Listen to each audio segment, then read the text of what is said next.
कैसे हो दोस्तों। मैं Shubhankar Pandey, achieve target with Shubhankar channel में आपका स्वागत है।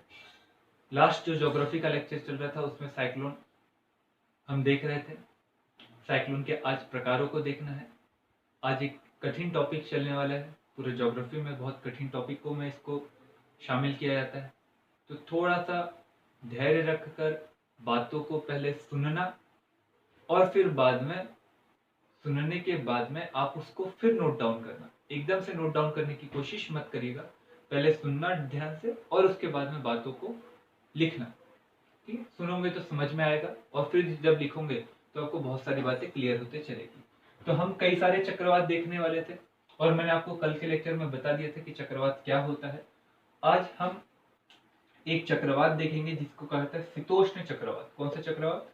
शीतोष्ण चक्रवात। ये शीतोष्ण चक्रवात में क्या है वो देख लेते हैं। अब हमें इसका किस प्रकार से प्रक्रिया, मतलब जनन अर्थात जन्म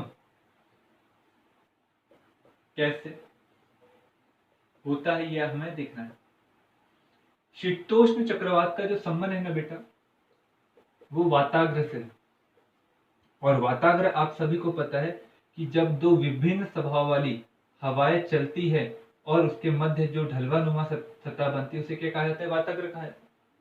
और इस वाताग्र में जब हवाओं का अभिसरण मिलना होता है और मिलने के बाद में जब हवा का सर्कुलेशन होता है, उस प्रकार के चक्रवात को क्या कहा जाता है? शीतोष्ण चक्रवात, शीतोष्ण कटिबंधीय चक्रवात।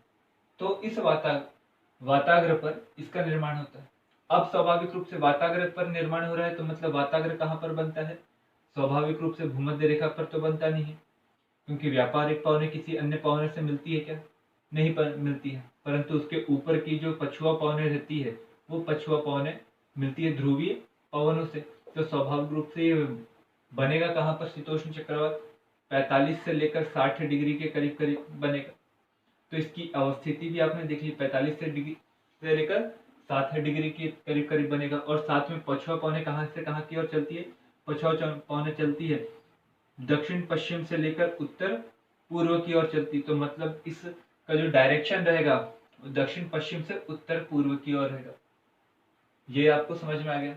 अब हम ये देखते हैं इसका बनना कैसे होता है। वाताग्र पर बनते तो आप सभी को पता है वाताग्रीय वर्षा जो होती है वो ढलवानुमा सतह पर होती है, जिसके कुछ चरण होते हैं और ये चरण के हिसाब से आप देखो तो हमने एक ये ढलवानुमा सतह बनाई। ये ढलवानुमा सतह बनाने के बाद में हमने ये देखा कि ऊपर से एक पवन आ रही है, नीचे से एक पवन आ रही है और इस पवन का इस समय में किसी भी प्रकार का मिलाव नहीं हुआ तो इसे कहा जाता है स्थिर वाताग्र। कौन सा वाताग्र कहा जाता है? स्थिर वाताग्र। और जब जैसे ही गर्म हवा ठंडी हवा के क्षेत्र में पहुंचती है तो उसे कहा जाता है उष्ण वाताग्र। कौन सा वाताग्र? उष्ण वाताग्र। इस उष्ण वाताग्र में क्या होता है बेटा? ये जो हवा रहती है वो ऊपर की ओर आती है। यह हवा कौन सी दिशा में आती है? ऊपर की ओर। और जो ठंडी हवा रहती है वो नीचे की ओर आने की क्या करती है? कोशिश करती है। जब नीचे की ओर आने की कोशिश करती है तो इस समय में कौन सा वाताग्र बनता है बेटा? उष्ण वाताग्र। और जब ठंडी हवा नीचे की ओर आती है और ये ऊपर की ओर जाने की कोशिश करती है और ठंडी हवा किस क्षेत्र में आती है? उष्ण क्षेत्र में। तो इस समय में जो वाताग्र बनता है उसे कहा जाता है शीत वाताग्र। और जब जैसे ही आगे चलकर, मेरे पास डायग्राम की जगह कम है, जब जैसे ही ठंडी हवा उस गर्म हवा को पूरी तरह से ऊपर कर देती है और ऊपर करने के बाद में जब ठंडी हवा टोटली नीचे की ओर आ जाती है और इस समय में जब स्थिति बनती है उसे कहते हैं संरोधी अवस्था। और ये जब लगातार तेजी से घूमते रहता है, इस प्रकार से तेजी से ये ऐसा हो रहा है और इसके बाद में ये लगातार राउंड द राउंड, मैं इसको ऐसा डायग्राम बना देता हूँ, ये राउंड द राउंड घूमते रहते पश्चिम से दक्षिण की पूर्व की ओर। तो इस प्रकार के वाताग्र को कहा जाता है शीतोष्ण कटिबंधीय चक्रवात। और शीतोष्ण कटिबंधीय चक्रवात जो रहता है वो प्राय जो बनता है उसका व्यास अन्य चक्रवात की तुलना में अधिक रहता है और जो आकार बनता है वो वी नुमा शक्ल में बनता है। कौन सी शक्ल में बनता है? वी नुमा शक्ल में बनता है। और इसके द्वारा जो वर्षा होती है वो पश्चिम से पूर्व की ओर होती रहती है और ये प्रक्रिया थोड़ी धीरे धीरे होती है, तो इसके कारण इसमें जो वर्षा होती है वो भी धीरे धीरे परंतु लंबे समय तक के होते रहती है। इस प्रकार से हमारा बनता है कौन सा चक्रवात बेटा? शीतोष्ण कटिबंधीय चक्रवात या शीतोष्ण चक्रवात। आपको समझ में आया होगा। डायग्राम भी बनाइएगा और डायग्राम बनाकर समझने की कोशिश करिएगा, तो आपको बहुत सारी बातें अपने आप क्लियर होते चलेगी। यहां तक के कोई दिक्कत है क्या बेटा? थोड़ा सा डायग्राम बना लीजिए। और ये वी नुमा शक्ल, और वहां पर लिखते चलिएगा हर बातों को कि भैया ये जो वाताग्र बन रहा है इसमें जनन की क्रिया स्थिर उष्ण और संरोधी अवस्था, उसके बाद में कौन सी अवस्था? शांत हो जाता है मौसम। और आकार कैसा बनता है? वी आकार का, और लगातार पश्चिम से पूर्व की ओर हवा चलते रहती। क्यों चलती? क्योंकि पछुआ पवनों का ये क्या करता है? अनुसरण करता है। तो इस प्रकार का वाताग्र विश्व में कहां पर आएगा? जहां जहां पछुआ पवनें चलती है। तो आपसे मैपिंग में पूछा गया, तो आप मैपिंग में बताइएगा कि भैया जो वाताग्र आता है, वाताग्र पर जो शीतोष्ण कटिबंधीय चक्रवात आते हैं वो हमेशा 30 से 45 से 60 डिग्री उत्तर और 45 से 60 डिग्री दक्षिण में आते हैं। तो उसमें जो जो देश शामिल होंगे उन देशों को आप क्या करिएगा? नोट करके रखिएगा और मैप में, वर्ल्ड मैप में आप जरूर शो करिएगा, ताकि उससे आपको सिचुएशन पता चलते चले। अब ये जब आपने डायग्राम बना चुके होंगे तो हम आगे चलते हैं। जो अगला चक्रवात रहता है, ये भी चक्रवात है, ये भी चक्रवात है ना?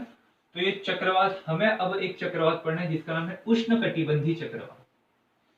और चक्रवात किसे कहा जाता है पता है ना आप लोग? जब हवा केंद्र की अंदर की ओर चलती है उसे चक्रवात कहा जाता है। और उसमें एक चक्रवात हमने देखा जो अंदर की ओर चलने वाला, शीतोष्ण कटिबंधीय चक्रवात। अब हम देखेंगे उष्ण कटिबंधीय चक्रवात।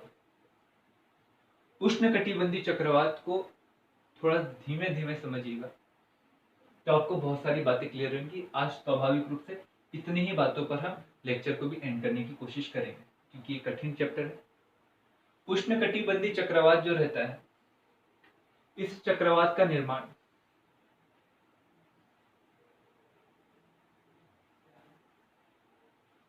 समदाब रेखा, मतलब थोड़ी सी बातों को और समझ लीजिए।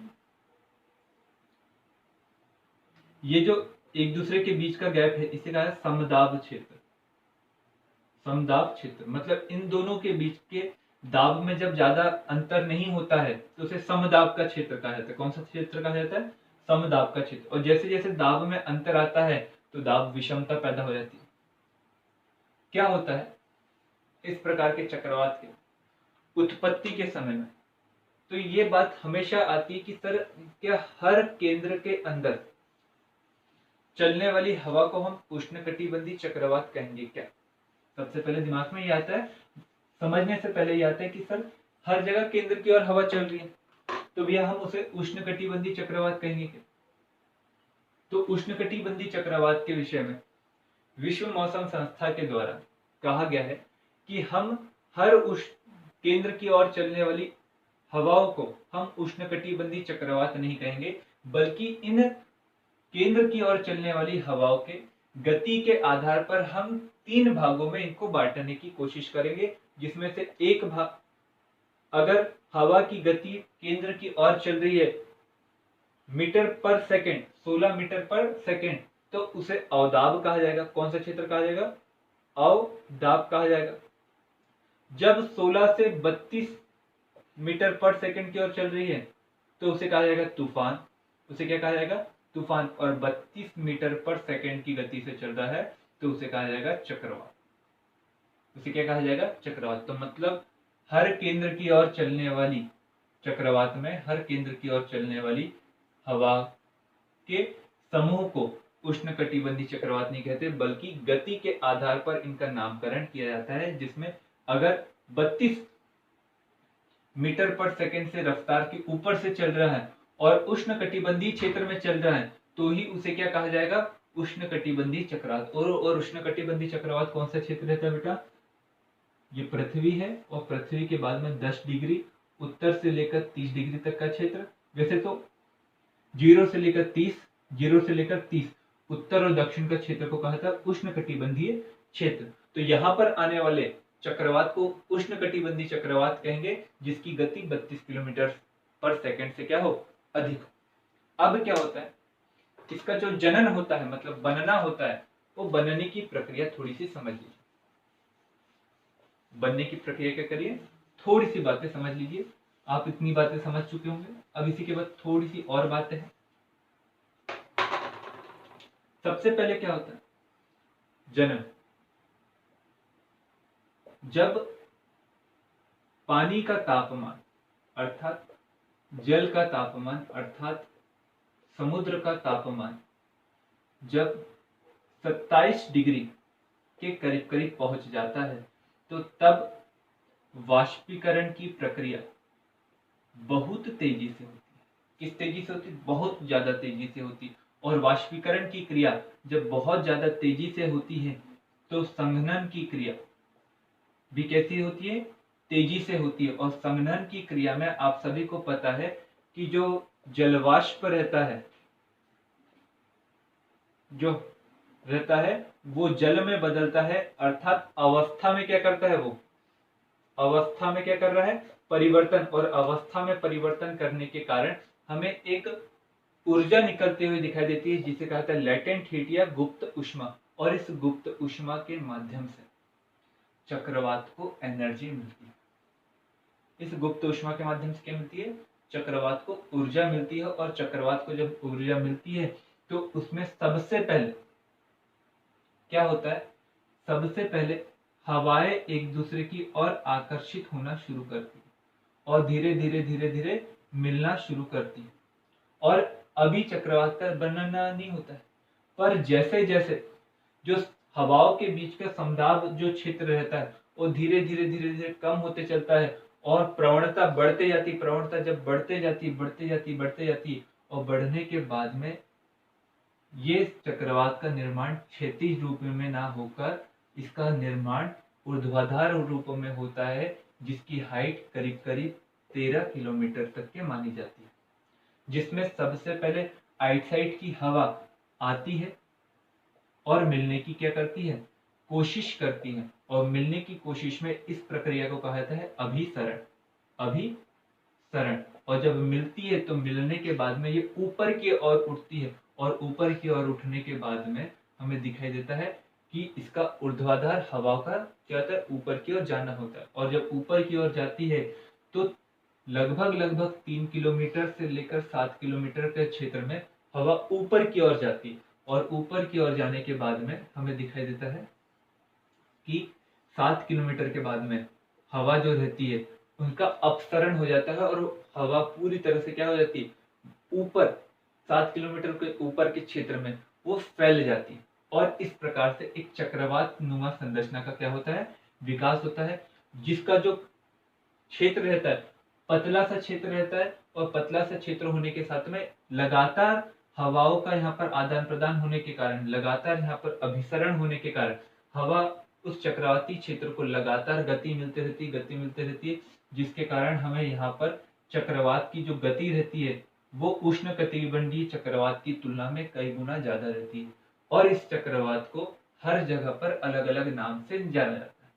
भारत के क्षेत्र में इसको साइक्लोन के नाम से बुलाया जाता है, जापान के क्षेत्र में इसको टाइफून बुलाया जाता है, चाइना के क्षेत्र में इसको टाइफून कहा जाता है, अमेरिका के क्षेत्र में टॉर्नेडो कहा जाता है, ऑस्ट्रेलिया के क्षेत्र में विली विली के नाम से इसको जाना जाता है। तो इस प्रकार से चक्रवात का क्या होता है, जनन होता है। और चक्रवात के जनन और फिर में ये तब तक के चक्रवात चलते रहता है बेटा, जब तक के इसको लगातार ऊष्मा की मात्रा, गुप्त ऊष्मा की मात्रा क्या होती है, मिलते रहती है। और गुप्त ऊष्मा की मात्रा कहाँ से मिलेंगी उसको, जहां पर संघनन की क्रिया होगी। और संघनन की क्रिया कहां पर होगी, जहां पर तापमान क्या होगा, ज्यादा। और तापमान ज्यादा होगा तो वाष्पीकरण की क्रिया के माध्यम से जल जलवाष्प में बनेगा और वहीं से संघनन की क्रिया होगी।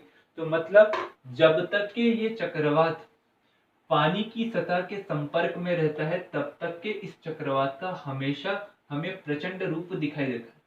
पर जैसे ही ये स्थल की ओर आने की कोशिश करता है, तो स्थल की ओर जब आता है तो उसके आने के बाद में ऊर्जा का जो साधन रहता है वो कम हो जाता है, और कम हो जाने के बाद में चक्रवात का क्षरण हो जाता है या समापन हो जाता है। इस प्रकार से हमें चक्रवात बनते हुए दिखाई देता है। पर चक्रवात के साथ क्या होता है कि चक्रवात जो रहता है, अगर हम उसको एयर व्यू देखें तो ये चक्रवात रहता है, और ये चक्रवात की ये रहती है आंख।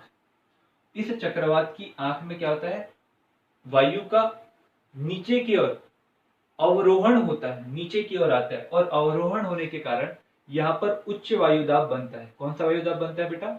उच्च वायुदाब बनता है। और उच्च वायुदाब बनने के कारण उच्च वायु दाब बनने के कारण इस क्षेत्र में हमें जो हवा रहती है अधिक उच्च वाली दिखाई देने के कारण यहाँ वर्षा नहीं होती। क्या नहीं होती?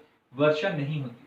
पर जैसे ही इसके साइड की जो पट्टी रहती है, जिसे आंख के साइड का भाग कहा जाता है, यहाँ से वायु का ऊपर की ओर आने के कारण लगातार संघनन होते रहता है, और संघनन होने के कारण यहाँ पर तेज गति से वर्षा होती है। और तेज गति से वर्षा होने के कारण हमें आंख के बाजू वाली पट्टी में बहुत तेजी से वर्षा होती है, विद्युत गर्जन के साथ। और उसी के बाद में उसकी जो आंख का जो बाहरी क्षेत्र रहता है, यहाँ पर भी हमें कापसी बादल, जो बादल भी कई प्रकार के रहते हैं, और तो कापसी बादल के माध्यम से हमें उसके आइट साइड के क्षेत्र में भी हमें वर्षा का क्षेत्र दिखाई देता है, जो लगातार मूसलाधार रूप में होते रहती है। तो ये उसका एयर व्यू हो गया, और ये उसका सामने का फ्रंट व्यू हो गया कि वो किस प्रकार से बनता है। तो ये बीच वाली आंख होगी, आंख की पट्टी होगी, आंख के पट्टी के बाहर का क्षेत्र हो गया। तो आपको कहां पर वर्षा नहीं दिखाई देती है? चक्रवात की आंख में। तो भैया हमने ये भी देख लिया बनता कैसे, ये भी देख लिया। अब हमें ये देखना है कि भैया ये चक्रवात को जो ऊर्जा मिलती है, साथ में अब इसकी जो दिशा रहती है, ऊर्जा मिलती है हमने देख लिया, अब इसकी दिशा कहाँ रहती है? तो दिशा इसकी रहती है, उसको जानने से पहले मैं आपको ये पूछ लूं एक बात कि भैया ये पृथ्वी है, भूमध्य रेखा है, तो भूमध्य रेखा की ओर चलने वाली हवा कौन सी हवा रहती है? व्यापारिक पवन है, ट्रेड विंड। जब ये ट्रेड विंड चलती है तो स्वाभाविक रूप से ट्रेड विंड जो चलती है वो कहां से कहां तक के चलती है? 30 से लेकर 10 डिग्री के क्षेत्र तक के, और 30 से लेकर 10 डिग्री के क्षेत्र तक के चलती है। और दूसरी बात, सूरज की जो सीधी किरणें रहती है वो किस पर पड़ती है? इसी क्षेत्र पर पड़ती है, और इसी क्षेत्र पर पड़ने के कारण जो पृथ्वी के जल का तापमान रहेगा वो क्या रहेगा? ज्यादा होगा। और जल का तापमान जब ज्यादा होगा तो स्वाभाविक रूप से 27 डिग्री के करीब करीब जब जल का तापमान होगा तभी ये बनेगा। तो मतलब हमें ये समझ में आ गया कि भैया उष्णकटिबंधीय चक्रवात का जो निर्माण होता है ये 0 से लेकर 30 डिग्री के क्षेत्र में होता है, और 0 से लेकर 30 डिग्री के क्षेत्र में चलती है कौन सी पवनें? व्यापारिक पवनें। कौन सी पवनें चलती है? व्यापारिक पवनें। और व्यापारिक पवनों का जो दिशा रहती है वो उत्तर पूर्व से लेकर दक्षिण पश्चिम की ओर होता है। तो मतलब हमेशा जो चक्रवात आते हैं वो उत्तरी गोलार्ध में उत्तर पूर्व से लेकर दक्षिण पश्चिम की ओर आते हैं। पर क्या होता है, एक प्रश्न पूछा गया, चक्रवात का निर्माण के लिए पूरी तरह से सूटेबल कंडीशन 0 से लेकर 10 डिग्री के क्षेत्र में होता है, उसके बावजूद भी इस क्षेत्र में चक्रवात क्यों नहीं आते हैं? अब इस क्षेत्र में चक्रवात क्यों नहीं आते, इसका कारण क्या है? कारण यह है कि यहाँ पर जो रहता है संघनन की क्रिया होती है, और संघनन की क्रिया होने के कारण यहाँ पर हमें दिखाई देता है कि कॉरियोलिस बल की अनुपस्थिति के कारण यहाँ पर जो पृथ्वी अपने अक्ष पर घूमती है उस घूमने के कारण ही ट्रेड विंड बनती है, उसकी दिशा बदलती है। यहाँ पर कॉरियोलिस बल रहता ही नहीं, और कॉरियोलिस बल नहीं रहने के कारण यहाँ पर हवा तो ऊपर की ओर जाती, परंतु यहाँ पर हमें तरंग जो रहता है ऊपर की ओर जाती, परंतु हमें बाकी चीजें यहाँ पर दिखाई देती है क्या? नहीं दिखाई देती। और यही कारण है कि 0 से लेकर 10 डिग्री और 0 से लेकर 30 डिग्री, 0 से लेकर 10 डिग्री उत्तर और 0 से लेकर 10 डिग्री दक्षिण के क्षेत्र में हमें हवा चलते हुए नहीं दिखाई देती, और इसी के कारण हमें यहाँ पर पूरी सूटेबल कंडीशन हो जाने के बावजूद भी हमें यहाँ पर क्या नहीं दिखाई देता? चक्रवात या साइक्लोन दिखाई नहीं देता। अब मध्य भारत के क्षेत्र में साइक्लोन आता है, तो ये साइक्लोन का निर्माण कैसे होता है, तो इस बात को थोड़ा सा आप थोड़ी सी बातों को अगर जान लेंगे तो क्लियर हो जाएगा। ये हमारा भारत है बेटा, है ना, ये हमारा भारत है। तो जब प्राय कंडीशन में, मैं थोड़ा समय देख लूं, चलिए समय है, प्राय कंडीशन में क्या होता है, जब नवंबर का महीना आता है और अक्टूबर सितंबर का समय रहता है बेटा, और सितंबर के समय में सूरज की जो सीधी किरणें रहती है वो धीरे धीरे धीरे धीरे भूमध्य रेखा से दक्षिण की ओर क्या करती है, पलायन करती है। और जब दक्षिण की ओर पलायन करती है तो स्वाभाविक रूप से जो ऊपर की जो हवाएं रहती है वो किसकी ओर, नीचे की ओर आती है। जब वो नीचे की ओर आती है तो स्वाभाविक रूप से यहाँ पर बन जाता है हाई प्रेशर, और ये हाई प्रेशर जब बन जाता है, ठंडी हवा जब आती है तो ये हवाएं जो यहाँ पर भारत में पहले से उपस्थित रहती है जून से लेकर सितंबर के मध्य में, जिसे मानसूनी हवा है, उसका अब होता है पलायन। अब वो पलायन करती है, तो पलायन करेंगी वो किसके कारण, वो हाई प्रेशर से लो प्रेशर की ओर करेंगी। परंतु हाई प्रेशर से लो प्रेशर की ओर करेंगी तो पर पृथ्वी अपने अक्ष पर घूम भी रही है, तो वो जब घूमती है तो उसके कारण उसकी दिशा क्या हो जाती है, बदल जाती है। और जब दिशा बदल जाती है तो ये इस समय में बंगाल की खाड़ी से होकर जाती है, और बंगाल की खाड़ी का तापमान इस समय में ज्यादा रहता है। तापमान ज्यादा क्यों होता है, क्योंकि पानी की प्रकृति रहती है धीरे धीरे गर्म होना, धीरे धीरे ठंडा होना, और तापमान यहाँ पर जब ज्यादा होता है तो जो हवा आती है यहाँ से बहुत अधिक मात्रा में जल का अवशोषण करती है, संघनन की क्रिया यहाँ ज्यादा होती है, और संघनन की क्रिया जब यहाँ पर ज्यादा होती है तो ज्यादा होने के कारण हमें गुप्त ऊष्मा का निकास भी ज्यादा दिखाई देता है, और जिसके कारण चक्रवात के लिए क्या बनती है, सुटेबल कंडीशन। तो इसलिए प्राय नवंबर से दिसंबर के समय में हमें बंगाल की खाड़ी में क्या दिखाई देते हैं, चक्रवात दिखाई देते हैं। पर वर्तमान में क्या, जलवायु परिवर्तन के कारण तापमान में परिवर्तन बहुत अधिक तेजी से हो रहा है, और यही कारण है कि हमें वर्तमान में एक चक्रवात दिखाई दिया है बंगाल की खाड़ी में, जो प्राय कब दिखाई देता है, नवंबर या दिसंबर के माह में। तो जलवायु परिवर्तन को जब हम रोकेंगे तभी ये चक्रवात को हम समझ पाएंगे। एक और बात आपको बताएं, चक्रवात को हमेशा आपदा के रूप में जाना जाता है, क्योंकि आपदा उसे कहा जाता है जिसका कोई निश्चित मान नहीं होता है, उसमें अनिश्चितता ज्यादा होती है, उसे आपदा के रूप में कहा जाता है। जैसे कोरोना है, कितने लोग पेशेंट होंगे, कितने नहीं, कितना उसका एरिया रहेगा, ये पता है क्या, नहीं है। तो ऐसी कंडीशन इस उष्णकटिबंधीय चक्रवात में भी बनती है, और उष्णकटिबंधीय चक्रवात में ऐसी कंडीशन बनने के कारण इसे आपदा माना जाता है, क्योंकि इसके एरिया कहाँ तक के जाएगा इसको ट्रैक करना बड़ा मुश्किल रहता है, और इसमें व्यापक मात्रा में जनधन की हानि होती है। तो चक्रवात आपको समझ में आया होगा, उष्णकटिबंधीय चक्रवात समझ में आएगा आपको, शीतोष्ण कटिबंधीय चक्रवात समझ में आएगा। तो नेक्स्ट पार्ट में हम प्रति चक्रवात और अंतर को देखने की कोशिश करेंगे। यदि आपको वीडियो अच्छा लगा हो तो जरूर उसको लाइक करिए, शेयर करिए और चैनल को सब्सक्राइब भी करिए। Thank you.